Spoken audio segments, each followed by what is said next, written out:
ஹாய்ங்க. Powder பண்ணேன்னு சொன்னேன் இல்லைங்க, பவுட்ருலாம் அரைச்சாச்சுங்க. சரி, சாஸ்தை கூட்டி கொடுக்கலான்னு சொல்லிட்டு ரெடி பண்ணிகிட்ருக்கேங்க. அது வந்துட்டு ஒரு 2 ஸ்பூன் வந்துட்டு தண்ணியில் வந்துட்டு நல்லா ஃபஸ்ட்லேயே மிக்ஸ் பண்ணி வச்சுக்கணும். ஏன்னா வந்து டேரெக்டாக வந்துட்டு அடுப்பில் வச்சு இது பண்ணால் கட்டி பிடிச்சிக்கும். அது அப்புறம் கொஞ்சம் வந்துட்டு வேகாத மாதிரி நல்லா இருக்காது. அதனால் கொஞ்சம் தண்ணியில் ஃபுல்லாக நல்லா கரைச்சிக்கிட்டு அதுக்கப்புறம் அடுப்பில் வச்சுட்டு ஹீட் பண்ணோம்னா கரெக்டாக இருக்கும். நம்ம கிளறக்கும் அது இதாக இருக்கும். அந்த பக்கம் வந்துட்டு பால் காய்ச்சி கொஞ்சம் வச்சுருக்கேன். இது வந்துட்டு லாஸ்ட்டில் வந்து மிக்ஸ் பண்ணிக்கலாம் அப்படின்ட்டு.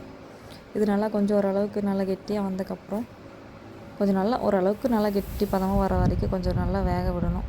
ஏற்கனவே அது வந்துட்டு ட்ரை பண்ணி தான் போட்டிருக்கோம். இருந்தாலும் இன்றைக்கி கொஞ்சம் நல்லா கெட்டியானதுக்கப்புறம் கெட்டியாகிற வரைக்கும் வந்துட்டு நல்லா இது பண்ணிக்கணும். அதுக்கப்புறம் பால் கொஞ்சம் ஊற்றிக்கலான்ட்டு பால் ஊற்றிட்டுருக்கேங்க. பால் ஊற்றினா இன்னும் கொஞ்சம் நல்லா டேஸ்ட்டாக இருக்கும்ல, அதனால் கொஞ்சம் நல்லா பால்லாம் மிக்ஸ் பண்ணிக்கணும். கெட்டி பால் தான், நல்லா மிக்ஸ் பண்ணி அது கூட நல்லா மிக்ஸ் ஆகிற மாதிரி பார்த்துக்கணும். இதுவும் வந்துட்டு நல்லா ஓரளவுக்கு நல்லா கெட்டி ஆகிற மாதிரி விடணும்.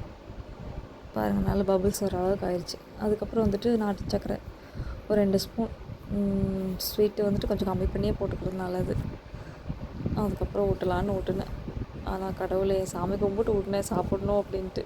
சாப்பிட்டான் ஓரளவுக்கு நல்லா, அவனுக்கு பிடிக்கிற அளவுக்கு நல்லா சாப்பிட்டாங்க. ஓகே, பாய், தேங்க்யூ.